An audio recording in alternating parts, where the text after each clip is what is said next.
Thank you and welcome to the show this morning. The topic this morning is the National Association for the Advancement of Colored People, Challenges and Opportunities in 2008. And of course, we're fortunate to have with us a longtime member of the National Association for the Advancement of Colored People, Dr. Kimbrough. And of course, Dr. Kimbrough, let me welcome you to the show this morning. It's my privilege to be here, Dr. Haney. Well, Dr. Kimbrough, I can simply say that you are certainly no stranger to our audience, nor are you a stranger to Nashville or in terms of the United States of America, because you've been involved in this whole activity dealing with the NAACP for a long time.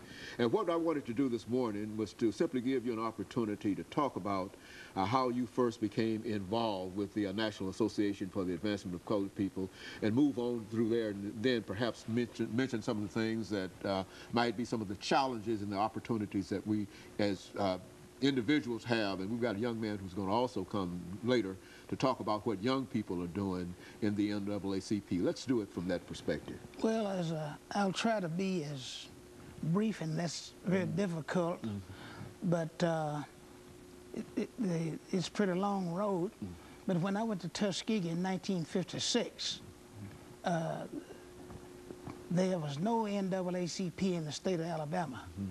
The state of Alabama saw the NAACP as a threat to their so-called Southern way of life.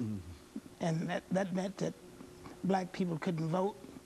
You let them stay in the line maybe for long hours at a time, and still they get up there and you ask them how many bubbles in a bar of soap. So they still didn't get registered. So inasmuch as the NAACP was non-existent in the state of Alabama, when I graduated from Tuskegee in 1960, that's one of the first things I did when I had an opportunity is take out my membership in the NAACP. Because I knew if that many people were against it, it must have been very good for me. Of course, the NAACP, as it met its challenge then, it was organized to see that there was social, economic, political justice. Education, for instance, was one of the goals of the NAACP, to see that the African-American colored people, if you please, had an opportunity to have an unfettered education. So, and the challenge is still there now.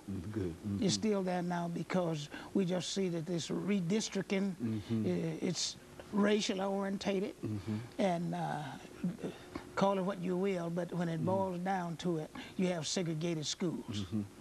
And so in a real sense, you believe that it is as important for individuals, Dr. Kimbrough, to be involved in the NAACP today as it was when you started, became involved in the 1960s. Would that be a fair statement? Well, I think someone has said, whatever brings you out of the water, you use that to keep you afloat if you're drowning.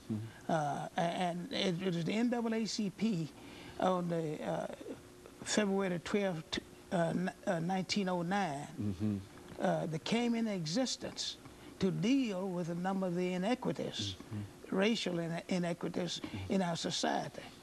And do we have economic justice now? Do we have political justice? In fact, this 2008 campaign is boiled down to, unfortunately, it has to involve race. There's always this need.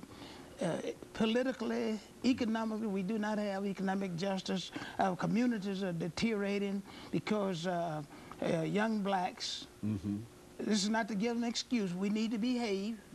It's unacceptable behavior. Many of the robberies, the thefts, if you please, the killings, if you would, take place because people are disorientated in our society, and the spin for this disorientation is racial injustice. Very good. And of course, Dr. Kimbrough, we're getting ready for our first commercial break.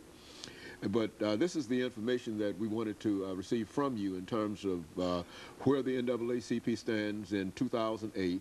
And at the same time, you're telling us now that it is as important in 2008 that Africans become involved in the political process, that we seek economic justice, and that we deal with our schools even in 2008, just as we dealt with them in the earlier periods of separation and segregation. They're still in the playing field, on the playing field, and we must register people to vote. We must do whatever we can to see that we have pride. Very good. And let me thank you for bringing that information back. And let me encourage our audience to tune in for the second segment of our show. For today.